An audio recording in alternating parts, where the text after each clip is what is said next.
ও মামা ওই ও মামা ওই ইমিয়েন পাক মামা ইমিয়েন কি রে ওরা বাগি না আর তো ওরা কোমর ব্যথা মামা কোনরকম খেতে দেখতে আসি তো এইভাবে ডাকা ওরা কিছে হ্যাঁ ওরা গেড়ির রক্ত এক সিধা করে গেলাম বুঝছস না মামরে মানছে এমনি না ডাকে হ্যাঁ ওটা ভেয়া দপ কোনা না ওটা আদব শিখস নাই আদব শিখে নাই তোরে আর মন জামাই কিছে কি কবি কিছু কবি ক মামা আমরা মাম হচ্ছে কদিন কথা আমরা সম্পত্তি বুঝে দেন না কিনলে আমরা বুঝে দিবেন আমরা সম্পত্তি কেন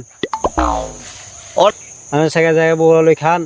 আর নানা সম্পত্তি ধল করি খান আমরা সম্পত্তি বুঝাইও দেন না কিছু করিও দেন না ওর কদিনও যার বোন বলছে আর বোন জামাই এত ইয়া ছিল কোনোদিনও তো তোর মতন এমন করে কথা কয় না সম্পত্তির কথা কয় নি তোর না নাই ওই যে বড়টা যে জমিনে আছে নিয়ে তোর না নাই বেশি তোর মারে বিয়ে দিছে আন্ডা বাগে তো 4 ঘন্টা হরে ন বাই কদ্দুর আছে অল্প কদ্দুর হাত জমিনে গেছে কিসে গেছে খাইয়ে ওরা সারাদিন কষ্ট করতে করতে জীবন যার আর তুই সম্পত্তি লে বলি মামার লগে এমনি ব্যবহার করো ওরে হ্যাঁ তোর মাত্র করে কয় কিছু সম্পত্তি নিতে হ্যাঁ তো কেন জায়গায় খান বউলা লই ওরা সম্পত্তি চাস না একেবারে ঘিরে ঘুরে বুঝছস নে গেটের টায়ার যেখানে আছে সব ঠিক করে এলাম ওরা সম্পত্তি চাই ঠিক আছে ওরা ওরা ভাষা কেমন ব্যবহার কেমন ওরা ছোট কাল থেকে ওরা তোর করে কিনা করছি তোরে হ্যাঁ তোর করে কিনা করছি এই এই মামুলা এমনি না ব্যবহার করে এই সম্পত্তি তুই এমনি কিভাবে চাস রে এই ব্যবহার কি তোর এই ব্যবহার কি রে তোর ফালতু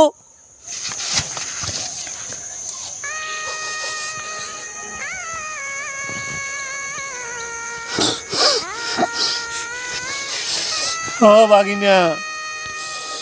অনবড্ড হয়ে গেছস আমার ধাক্কা দিয়ে ফালাই দিলি ছোটকালে তোরে যখন এত বড় ছিলি কোলে নিয়ে গ্রামে ঘুরছি নিজে নাগায় তোরে একটা মাছের টুকরা তোরে খাওয়াইছি একটা তরকারি তোরে খাওয়াইছি তোরে কোলে নিয়ে ঘুমাইতাম আজকে তুই সামান্য সম্পত্তি লালুসে মামারে ধাক্কা দিয়ে ফালাই দিলি বাগিনা